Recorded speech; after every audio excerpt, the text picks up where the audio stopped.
गुरुर्ब्रह्मा गुरुर्विष्णु गुरुर्देवो महेश्वरा गुरुसाक्षात् परब्रह्म तस्मै श्री गुरवे नमः।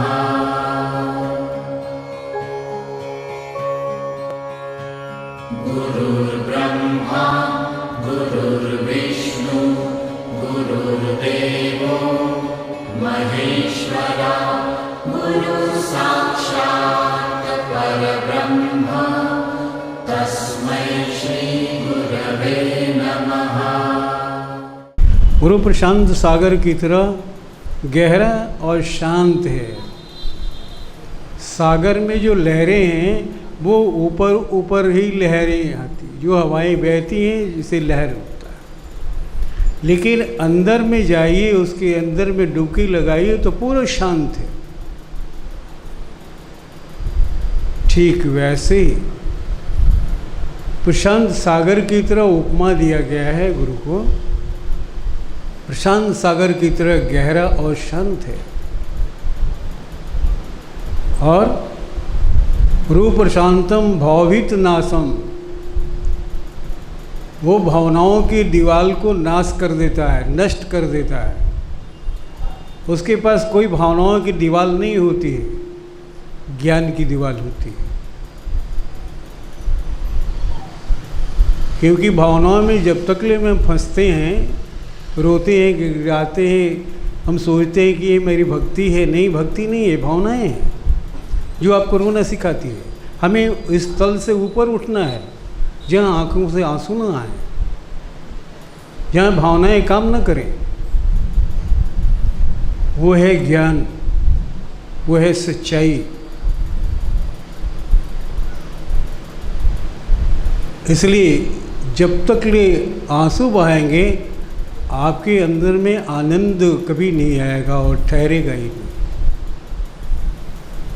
कभी नहीं ठहरे। इसलिए भावनाओं के दीवालों को नष्ट करके ज्ञान की दीवार को, और विशुद्ध बोधम, विशुद्ध बोध जो उसका ज्ञान है वो विशुद्ध है। वो तत्वों के माध्यम से उसने ज्ञान को अर्जन किया है। निज तत्व, निज के अंदर में 5 तत्वों, उन तत्वों के माध्यम से उस ज्ञान को अर्जित किया है कि ईश्वर कैसे है, जल में कैसे है, वो कैसे, वो प्रकाश में कैसे, अग्नि में कैसे है, वह कैसे वायु में है, कैसे आकाश में है, कैसे पृथ्वी पर। एक एक करके उसने जाना है। इसलिए वो भावुक नहीं हो सकता है। ये है उसका विशुद्ध बोध। और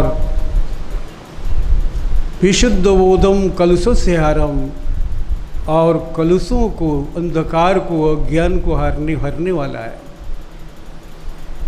और जब वो कलुष हर लेगा तभी आनंद पैदा होगा।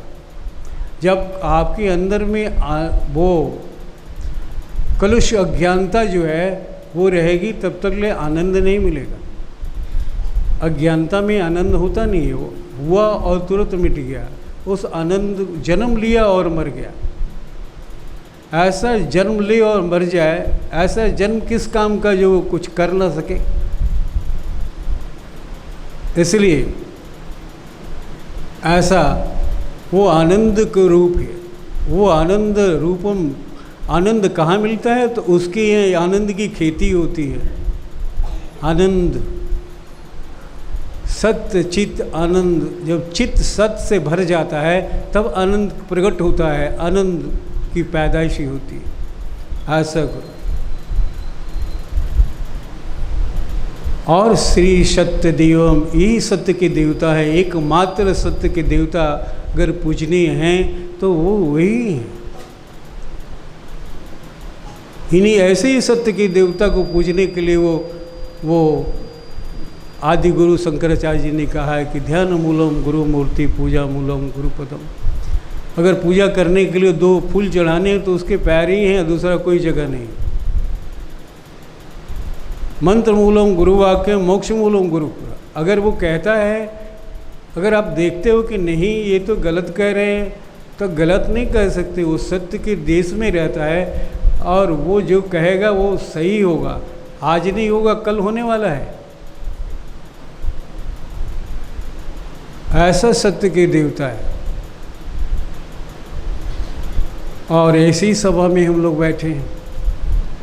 उन्होंने कुछ हमें, जो हम साधना करते हैं, सत्संग करते हैं, ध्यान क्रिया करते हैं, वो क्रिया हमें कहाँ ले जाती है, आज हम उस पर चर्चा करेंगे।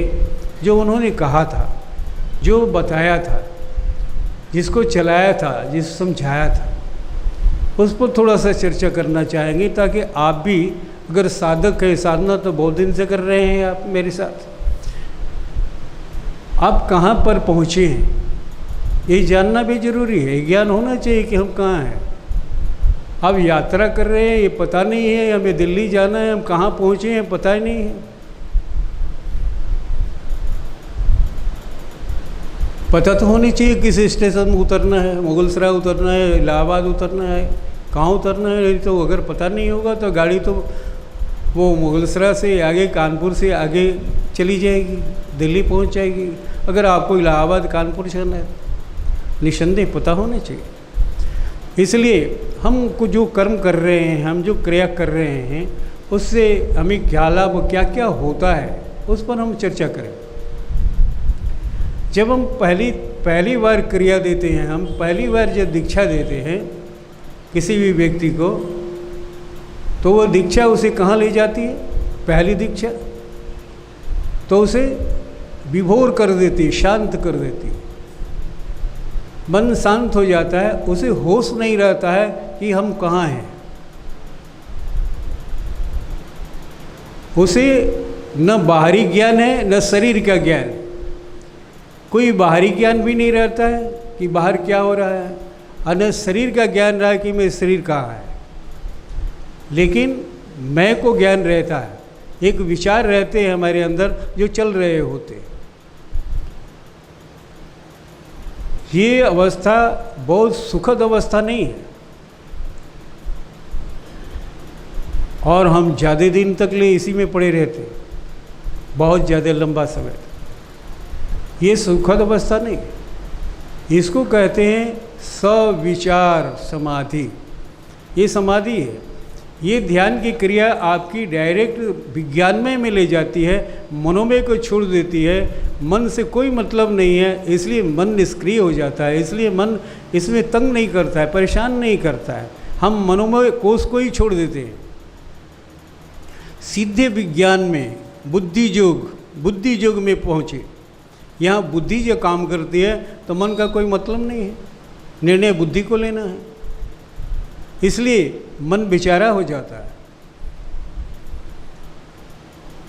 तो इस तरह से पहला जो होता है समाधि है, मैं वो समाधि, पहली समाधि जो लगती है वो स्वविचार समाधि है, जिसमें विचार तो है लेकिन हम नहीं हैं, यानी हमारा शरीर नहीं है और शरीर से बाहर कोई चीज़ नहीं है।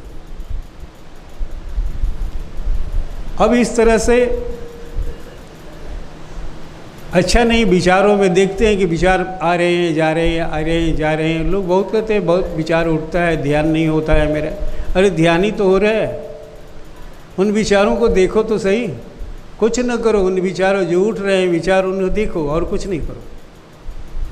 कोई मंत्र की वहाँ ज़रूरत नहीं है, वो तुम पहुँच गए हो वहाँ जहाँ तुम्हें ज्ञान का वो कोष शुरू होता है, विज्ञान में कोष, ज्ञान के कोष वहाँ से शुरू होता है। इसलिए फिर मंत्र को मत बोलो और उस विचारों को देखो। थोड़ा लंबा समय लगेगा, अगर रूटीन आपका सही है तो बहुत लंबा नहीं लगेगा, लेकिन रूटीन आपका सही नहीं है तब तो बहुत लंबा लग सकता है। इस तरह से हम पहुंचते हैं सविचार समाधि में। पहला बार हमारा प्रवेश होता है, जो बड़ा अच्छा लगता है कि हम सन्नाटा हो गए, शून्य हो गए। मेरे साधक लोग ऐसे ही शून्य हो जाते हैं तो कहते हैं कि बहुत सो गए, बहुत अच्छा लगा। अच्छा, वो वाला पहले वाला जो हो जाता था वो नहीं हो रहा है, ऐसा कहते हैं, क्योंकि बदलना है ना। आगे चल कर के अगर आप रूटीन आपका सही रहा तो ये सब विचार जो विचार है वो धीरे धीरे बंद हो जाते हैं। मैंने कहा कि विचार को देखते रहो, देखते रहो, देखते रहो, कुछ नहीं करो, अफसोस न करो कि हमारे अंदर विचार उठ रहे हैं, विचार उठ रहे हैं, हमारी प्रगति नहीं हो रही है, ऐसा न कभी नहीं सोचो, क्योंकि रास्ते की चीज़ वो आएगी ही आएगी। कहीं जन्मों जन्मों का विचार हमने पाल रखा है ना, संस्कार, वो विचार के रूप में उठेंगे ही उठेंगे। इसलिए वो प्रयास करते रहो, प्रयास करते रहो, प्रयास करते करते एक दिन ये विचार गायब हो जाते हैं। हम उसमें निर्विचार में चले जाते हैं, जहाँ विचार है ही नहीं, यहाँ बड़ा अच्छा लगता है निर्विचार। यहाँ न बाहर है, न शरीर है और न हम हैं, यानी हमारा विचार है, कुछ भी नहीं। कहते हैं कि इस समाधि का नाम है निर्विचार समाधि। यही वो समाधि है जहाँ हमारे तीसरे नेत्र खुलते हैं। कहिएगा कि इतना जल्दी खुल गया? नहीं, इतना जल्दी नहीं खुलेगा। आपका रूटीन सही रहेगा तब खुल जाएगा, रूटीन सही नहीं होगा तो नहीं खुलेगा। जब ये नेत्र खुलते हैं, तीसरे नेत्र जब खुलते हैं तो बड़ी सुखद अनुभूति होती है। मनुष्य क्या करता है कि वो चीज़ें दिखाई पड़ती है उसको जो कभी इन आँखों से देखा नहीं है, वो चीज़ें सुनाई पड़ती है जो इन कानों से कभी सुना नहीं है, अपने जन्म में न देखा है और न वो सुना है। इसलिए हैरत में पड़ जाता है कि क्या है, ये क्या है जिसे हमने कभी देखा नहीं, जिसने कभी कल्पना नहीं किया, जिसको कभी सोचा नहीं, वो चीज़ ये क्या है? बड़ा है एक प्रश्न उसके याद में कि क्या है, क्या है, क्या है, एक क्वेश्चन करता है। और इस तरह से बड़ा रुचिकर विषय है, बड़ा रुचिकर ये समाधि है, बड़ा अच्छा लगता है। लेकिन हैरत उसे रहती है कि है क्या ये? कल्पना करता है वहाँ, ये तो नहीं है, कल्पना करता है, उसको देखकर कल्पना करता है, जो उससे मिलती जुलती कोई चीज़ देखा है तो उसकी कल्पना करता है, अच्छा ये तो नहीं है, ये तो नहीं है। अब उसे दिक्कत ये होती है कि उसने इन आँखों से नहीं देखा है, इन कानों से नहीं सुना है, और वो अजूबा चीज़ हमें दिखती है, लोकांतर दिखता है। हमारे तत्व ज्ञान, तत्वों के प्रकाश दिखते हैं, कभी लाइट देखते हैं, नीला लाइट है, कभी वैलेट है, कभी उजला है, कभी ग्रीन है। तत्वों के प्रकाश है, तत्वों को ज्ञान होता है उसमें। मैंने कहा ना कि तत्वों के माध्यम से जो इस सत्य को, निज सत्य को जो जानता है, उसे भगवान कृष्ण कहते हैं कि वो वासुदेव हो, वो कृष्ण है, वो मैं ही हूँ, वो भक्त नहीं है मेरा, वो कृष्ण है। जो तत्वों के माध्यम से मुझ ब्रह्म को जाना है, निज सत्य को जाना है, यानी आप में कृष्ण होने की पूरी संभावना है, पूरी संभावना है, 100% संभावना है। लेकिन आपने तो मूर्ति बनाकर ऐसा बिगाड़ दिया अपने को कि मूर्ति या फोटो ही ये कृष्ण है। मूर्ति या फोटो कृष्ण नहीं होते, गुरु कृष्ण होता है, आप कृष्ण होते हैं। मूर्ति एक दिन आप बनते हैं, मूर्ति आपकी बनती है, क्योंकि सजीव की मूर्ति बनती है, मुर्दे की मूर्ति नहीं बनती है। मुर्दे नहीं पूजे जाते हैं, सजीव सजीव सजीव में रहते हुए जब आप ध्यान की उस अवस्था में जाएंगे जहाँ कहते हैं ना राम निजम निजम निर्गुणम निर्विकल्पम निरीहम भजे हम भजे हम भजे हम, ये राम के भगवान है सिंह। इसकी क्या जो आदमी के अंदर में निर्गुणता है, गुण नहीं है, सत नहीं है, न तम है, कुछ भी नहीं है, अपने आप में अद्वैत है, दो नहीं है, एक ही बन के रह रहा, अद्वैत के रूप में है, निर्विकल्प है, जहाँ कोई कल्पना नहीं है, जहाँ कोई भेद नहीं है, निरीहम विचार रहित है। ऐसी अवस्था रहने वाला मनुष्य का ये अवस्था है, तो भगवान शिव की अवस्था है। तो ऐसा रहने वाला मनुष्य जो भी है वो क्या कर सकता है? मूर्ति नहीं है तो और क्या है? ये पूरा मूर्ति है, 100% मूर्ति है। आप उसकी आलोक में, आप उसकी शक्ति में, उसकी ऊर्जा में आप काम कर सकते हैं, अपना काम कर सकते हैं, लेकिन वो आपको बता नहीं सकता है, गाइडलाइन नहीं दे सकता है। गुरु जैसे दिखाता है वो दिखा नहीं सकता है, क्योंकि वो भगवान बन चुका है, वो निर्गुण भगवान बन चुका है, निर्विकल्प भगवान बन चुका है। वो उसकी मूर्ति, आप उसकी मूर्ति बनाएं तो बहुत अच्छा है, क्योंकि वो एक जीवंत मूर्ति है, मुर्दा मूर्ति नहीं है। लेकिन हम लोग जो पत्थरों को बनाते हैं वो एक मुर्दा मूर्ति है, मुर्दा मूर्ति है। एक बार एक पंडित जी हैं, पंडित जी अपने बच्चे को वो दे दिए, ठाकुर जी मंदिर में रहते थे, ठाकुर जी को भोग लगा देना, मैं जा रहा हूँ, आज नहीं रहूँगा, कल मैं लौटूँगा, और आज नहा धोआ कर ठाकुर जी का भोग लगा देना। और उसने राशन दे दिया, अपना खाना खा लेना, ये खाना बना लेना, और सब लॉक कर दिए पंडित जी। अब वो जो खाना अकेले अपने लिए बनाया और वही भोग लगाना है, पंडित जी कह गए कि भोग लगाना है, भोग लगा के तब खाना। अब भोग लगाना निश्चल एकदम ऐसा पवित्र विचार का लड़का, उसे सोचा भी नहीं था कि भगवान नहीं खाते हैं, वो सोचा था कि भगवान खाते हैं। तो जैसे आवाहन किया भगवान को खाने का, वो भगवान आए और खा गए उसका खाना। अब वो देखते रह गया, वो खाना नहीं खाया। जब पंडित जी आए, यानी बाप आए, तो उसने कहा कि मैं तो भूखे रह गया, आप एक आदमी का खाना दिए, क्या ना बनवाए। लेकिन झूठ कहीं के, भगवान खाते हैं? नहीं खाते हैं। नहीं आए तो थे, वो उतरे और खाए, करे कि नहीं खाते। तो जब आप पहले से सोच रखें कि पत्थर का भगवान खाना नहीं खाता है, और ऐसे ही भगवान की पूजा करके आप कितना आगे बढ़ सकते हैं, किस सत्य को प्राप्त कर सकते हैं। जब पहले से आपने बना लिया है कि पत्थर खाता नहीं है, इसे केवल भोग लगाया जाता है, उसे सामने रखा जाता है और हम खाएंगे। ईश्वर खाता ही नहीं है, पत्थर का ईश्वर खाता नहीं है। आप पहले से सोच रखे हैं और फिर चाहते हैं कि भगवान को प्राप्त कर लें। जिसको पत्थर आप मान रहे हैं उससे कुछ फायदा लेना चाहते हैं। ये कितनी अज्ञानता है ना, अज्ञानता है।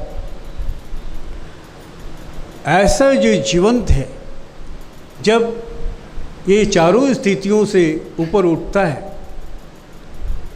तो सच मानिए तो मूर्ति पूजा का जो शुरुआत हुआ था वह होगा, वो यहीं से हुआ होगा। ऐसी अवस्था में जब गुरु गया, गुरु बोलती बंद हो गया, अब तुम्हें उपदेश नहीं दे सकता है, लेकिन इस अवस्था में तो है, इस अवस्था में तो भगवान ही रहते हैं जो बोलते नहीं हैं।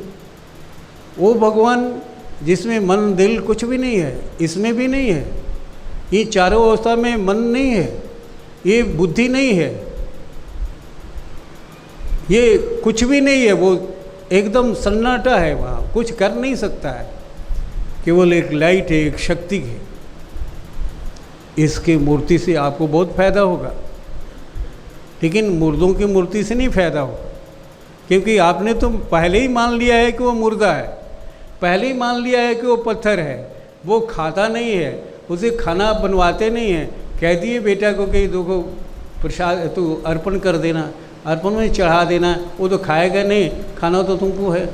लेकिन उसके भाव इतने हैं ना, अच्छे भाव बच्चे को कहते हैं ना गोस्वामी जी, जाकी रही भावना जैसी प्रभु मूरत देखी तिन तैसी। ये भावना के खेल है। सचमुच भगवान भावना प्रधान, भावना जैसे भगवान को आप जिस भगवान को गढ़ना चाहें भावना से गढ़ सकते हैं, लेकिन सत्यता उसमें नहीं होती, उसमें ठहराव नहीं होता है। काम थोड़ी देर के लिए हो गया, थोड़ी देर के लिए हो गया, क्योंकि भावना को जब भी ठोकर लगेगा तभी टूट जाएगी। किसी ने तोड़ा और टूट गया, फिर वो भाव खड़ा नहीं होगा, फिर वो सारी चीज़ें चली जाएगी। इसलिए ज्ञान जरूरी है कि ज्ञान से जो चीज़ हम प्राप्त करते हैं, सत्य को देखते हैं, उसके बाद जब उसे प्यार करते हैं, भक्ति करते हैं, वो बड़ा सही और सजल होता है। खैर, अब हम चलते हैं वो निर्विचार हालत में, जहाँ हमारी दृष्टि खुलती है, तीसरे नेत्र खुलते हैं और हम अवाक हो जाते हैं, या अच्छा लगता है, समझ में नहीं आता है कि क्या हो रहा है, कौन है, ये समझ में नहीं आता है, लेकिन फिर भी अच्छा लगता है, बहुत अच्छा लगता है। लेकिन ज्ञान न होने की वजह से इसे वो छोड़ भी सकता है, कोई भटका भी सकता है इसको, अगर वहाँ सद्गुरु ना मिले। ऐसी हालत में न कहा गया है, गोस्वामी जी कहते हैं, बिन गुरु भवनिधि तरई ने कोई जो बिरंच शंकर सम हुई। इस शंकर जी को ये नेत्र खुल गए। अब यहाँ उन्होंने कभी देखा नहीं इन आँखों से, और कभी इन कानों से सुना नहीं, वो चीज़ दिखाई पड़ रहा है उन नेत्रों से। अब वहाँ गुरु ना हो तो कौन बताएगा शंकर जी को? भावनाओं के सागर में तो डूब मरेंगे वो शंकर जी। वहाँ गुरु जरूरी है उसको, और किसी को हो ही नहीं, लेकिन शंकर जी को गुरु चाहिए, क्योंकि नेत्र खुले हैं, अभी तो पढ़ने के योग हुए हैं। अभी तो नेत्र जब तक ले बंद हैं, वो क्या पढ़ेंगे, क्या समझें, क्या बताया जाएगा, वो उसकी कल्पना करेंगे। जिनके नेत्र ही नहीं है, अंधे हैं। लेकिन अब नेत्र खुल गए, उन्हें गुरु चाहिए। तब ऐसी हालत में गुरु के लिए कहा गया है कि शिष्य दिए जो गुरु मिले तो भी सस्ता जान। जब ये हालत आ गई, जानना चाहते हैं कि ये क्या है, ये क्या है, ये क्या है, और हो रहा है, मेरे अंदर हो रहा है, कहाँ जाएं, किससे पूछें? कि शिष्य दिए भी जो गुरु, गर्दन दे देने के बाद भी ऐसा गुरु को मिल गया, ये बताने वाला इस सत्य को, तो वही सस्ता है। वो शिष्य देने का मतलब ऐसा नहीं कि गला काट देना, स्वयं को समर्पित कर देना। शिष्य देने मतलब स्वयं को समर्पित कर दो उसके हाथ में, न सोचो उसको। जो ऐसा गुरु मिल गया तो स्वयं समर्पित हो जाओ कि आगे यही चला सकता है, यही आगे, यही मेरा मालिक है, यही मेरा पिता है, यही मेरा गुरु है, यही मेरा भगवान है, ये मेरा सब कुछ यही है। समर्पित होने में बुरा नहीं है, अच्छा है। कहते हैं कि ये अवस्था धीरे धीरे ये नेत्र, इसको कहते हैं विकल्प समाधि, ये सविकल्प समाधि। सविकल्प समाधि में जिसमें हम देख रहे थे, कल्पना कर रहे थे, ये क्या है, ये क्या है, ये सविकल्प हो गया। अब इसके बाद चलते अगर आप साधना को छोड़े नहीं, भागे नहीं, या इसको कोई करिश्मा देख करके वो छोड़ दिए, वो अनासक्त हो गए, गुरु के अभाव में आगे नहीं बढ़ सके, तो छूट जाएगा। अगर गुरु मिल गया, बोले कि नहीं बेटा तुम्हें चलना है, बहुत अच्छा ये रूट है, बहुत आगे और भारी, बहुत बढ़िया चीज़ बोलेगा, उसे साहस दिया, प्रोत्साहित दिया, अगर वो चलता है तो कहते हैं निर्विकल्प समाधि। ये सविकल्प थी, जहाँ हमारा कल्पना था, वो सविचार था, ये सविकल्प था। जहाँ कल्पना हम करते हैं कि क्या है, उसी कल्पना करते हैं, ऐसा तो नहीं हो, ऐसा तो नहीं हो, और ये चलते चलते ये दृश्य बंद हो जाता है। तब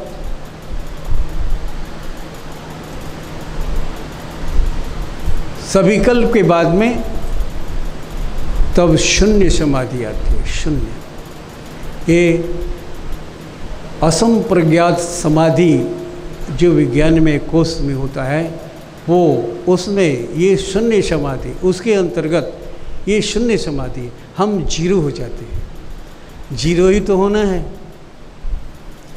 निर्विचार में हमने जीरो नहीं हुए, निर्विचार में हमारे नेत्र खुले, निर्विचार होने से फायदा हुआ कि हमारे नेत्र खुले, लेकिन यहाँ पर हम जीरो हो जाते हैं। पहला शून्य समाधि, छोटी समाधि लगती, लेकिन शून्य हो गए।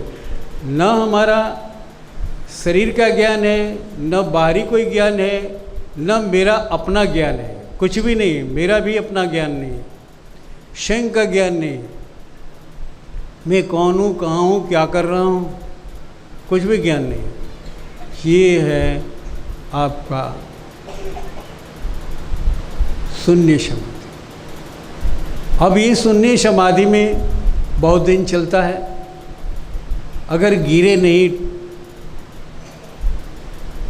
अगर गुरु साथ है तो वो आगे बढ़ाएगा, इससे आगे और बढ़ो, आगे भी कोई चीज़ है। आगे चल करके महाशून्य समाधि लगती है। महाशून्य, जहाँ हम जा कर के ऐसे शून्य में घुस जाते हैं, प्रवेश कर जाते हैं, जहाँ कोई अता पता नहीं है। ये छोटी समाधि थी ना, यहाँ बुद्धि काम करती है। इस समाधि में, जीरो समाधि में बुद्धि चेतना, माने हमारा विवेक जो है इतना ऊपर उठ जाता है, विवेक शक्ति बुद्धि ले करके, और आत्मा की पत्नी है बुद्धि। कहते हैं बुद्धि को आत्मा की पत्नी माना है, पुरुष की पत्नी है वो। इसलिए वो ठीक जो स्त्री सुख देती है, जो आनंद देती है पुरुष को, वो बुद्धि आनंद देती है आत्मा को। शून्य में ले जा करके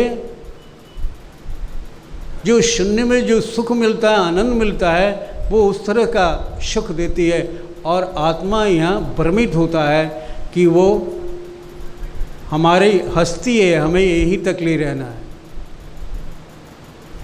इसे गुरु यहाँ उसे हटाता है, इसे कहता है बुद्धि और पुरुष का भेद। बुद्धि और पुरुष का भेद ये कब हटाएगा? तो गुरु हटाता है। अगर न हो तो ये भेद को नहीं बताया जा सकता है। आत्मा ही भ्रमित होकर, यानी पुरुष ही भ्रमित होकर ये सोचता है कि ये हमारी सत्ता है, ये हमारी सत्ता है। नहीं, ये बुद्धि का सत्ता है। ये बुद्धि भ्रमित कर रही है तुम्हें, यह आत्मा को बांध रही है वो, कि ये यह मुझे छोड़ के बाहर न भाग जाए, मुझे छोड़ करके इस सुख को इतना सुख देती है वो कि वो बाहर न भाग जाए। वो जो थिंकिंग पावर है, थिंकिंग शक्ति और मेमोरी शक्ति को लेकर के आत्मा के साथ में वो विराजती है, भोगती है और उसमें भ्रमित होता है। यहाँ आत्मा भ्रमित होता है। और यहाँ भी गुरु ही बचाता है कि नहीं, ये बुद्धि की हस्ती है, ये प्रकृति की हस्ती है। बुद्धि को प्रकृति भी बोलते हैं। तो वो प्रकृति के, ये बुद्धि की हस्ती है, ये आत्मा का हस्ती है, तुम्हारी हस्ती नहीं है। तुम्हारी हस्ती तो इससे ऊपर है, इसे छोड़ो, इसे छोड़ो। जैसे स्त्रियां खींचती हैं पुरुष को, पर क्या ज़रूरी है वो बाप को, भाई को, फलाना को, चिलाना को, देखो ये देखो वो देखो, वो क्या फिर में पड़े हो। वो इतना सुख देती है, इतना प्यार करती है, इतनी मानती है, उसकी हर सेवा करती है, और वो भ्रमित करती है कि वो जो सुख मुझे मैं दे रही हूँ वो लोग नहीं देंगे, तुमसे सुख लेंगे, दुखी रहोगे वो लोग। ठीक हूबहू ऐसा ही वहाँ भी होता है। बुद्धि आत्मा को भ्रमित करती है, आत्मा को भ्रमित करती है। ठीक ऐसे ही जैसे एक खेत है, जमीन है, और उसमें गेहूँ लगा दिए हैं या धान लगा दिया गया, धान का पौधा, ये गेहूँ का पौधा। गेहूं का पौधा थोड़ा बड़ा बड़ा हो गया, ये खेत भर गया, एकदम लहलहाने लगा। अब कोई देखे तो पता ही नहीं चलेगा कि ये पौधा के नीचे मिट्टी है कि नहीं है, ये नहीं पता चलेगा, केवल गेहूं है। उसे लगेगा गेहूं ही है, मिट्टी नहीं है। लेकिन यही है, ऐसा ही भ्रम बुद्धि आत्मा को डालती है। वहाँ गुरु उसे बचाता है, उस भक्त को। वो गेहूं को थोड़ा सा काट दिया, काट कर दिखा दिया कि देखो देखो। और जब काटता है गेहूं, एक वो जो गेहूं काट कर हटा दिया तो देखा कि देखा ये ज़मीन है, ज़मीन, ये धरती है, ये मिट्टी है, ये गेहूं नहीं है। गेहूं नीचे से नहीं आया है, ये धरती पर गेहूं है। तब उसे बोध होता है कि नहीं, ये सुख जो है, ये आनंद जो है वो प्रकृति से मिल रहा है। क्योंकि प्रकृति को गुरु हटा देता है, प्रकृति को लॉक कर देता है। और लॉक कर दिया, जब प्रकृति हट गई तो उसकी सौंदर्यता हट गई, उसका आनंद हट गया। जब आनंद हट गया तब उसे समझ में आता है कि अरे सचमुच हम फंस रहे थे, हमें तो इससे भी आगे जाना है, हमें तो ब्रह्म बनना है, हम तो ब्रह्म के स्वरूप है, उसके अंश हैं। और तब वहाँ उस सुख को जो बुद्धि भ्रमित कर रही थी, आनंद को देख करके भ्रमित कर रही थी, वो महाशून्य समाधि में उसको हटा करके और वो ब्रह्म में पहुंचा देता है, जहाँ कोई सुख नहीं है। इसी को कहते हैं कि बुद्धि और पुरुष का भेद। जब ये भेद आ जाता है तब असली चीज़ सामने आती है। पुरुष